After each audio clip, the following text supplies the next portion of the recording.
બિલકુલ આજનો દિવસ મોરબીના મહાનગરપાલિકાના ઇતિહાસમાં બ્લેક ફ્રાઇડે તરીકે ઓળખાશે એટલા માટે કે જ્યારે પણ સામાન્ય સભાની અંદર આમ જનતાના પ્રશ્નોની, મોરબીના લોકોના હિત માટેની ચર્ચા કરવાની હોય, એની બદલે માત્ર ને માત્ર કોર્પોરેટર અને કોર્પોરેટરના પરિવારના અન્ય સભ્યો સામાન્ય સભામાં હાજર હોય, કેટલા અંશે વ્યાજબી?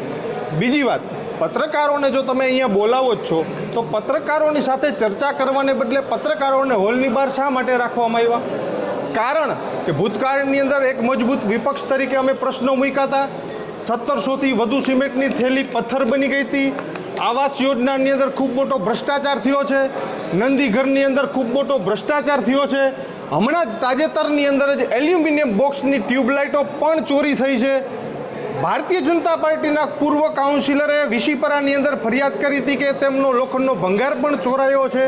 તો આવા અનેક મુદ્દાઓને લઈને આ એક પણ સત્તાધીશો જવાબ આપી શકે એમ નથી. માટે થઈને આજે પત્રકારોને સામાન્ય સભાની અંદર આવવા દેવામાં નથી આવ્યા, એ બહુ દુઃખદ બાબત છે. જ્યારે અમે કોંગ્રેસના મેનિફેસ્ટોની અંદર પણ લખ્યું હતું કે જો કોંગ્રેસની મહાનગરપાલિકા બનશે તો અમે આ તમામ સામાન્ય સભાની જે મિટિંગો છે એ તમામને અમે ન્યૂઝ વેબ પોર્ટલોના માધ્યમથી લાઈવ કરાવશું, જેથી કરીને મોરબીની જનતા જાણે કે તમે જેને મત આપ્યો છે એ અંદર જઈને તમારા માટે ચર્ચા કરે છે કે પછી ભાગબટાઈની ચર્ચા કરે છે. આ મહાનગરપાલિકા માત્ર ને માત્ર લોકોના હિતનું નહીં પણ ભારતીય જનતા પાર્ટીનું કેમ હિત થાય એને અનુલક્ષીને કામ કરતી હોય એવું મને પ્રાથમિક દ્રષ્ટિએ લાગે છે.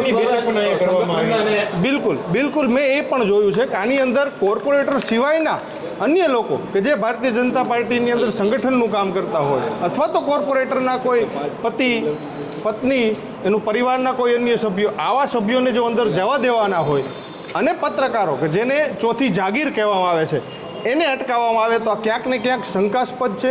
એવી શું ખાનગી ચર્ચા હતી કે જે પત્રકારોની હાજરીમાં થઈ શકે એમ નહોતી? આનો જવાબ માનનીય મેયરશ્રી અને કમિશનરશ્રીએ આપવો જોઈએ.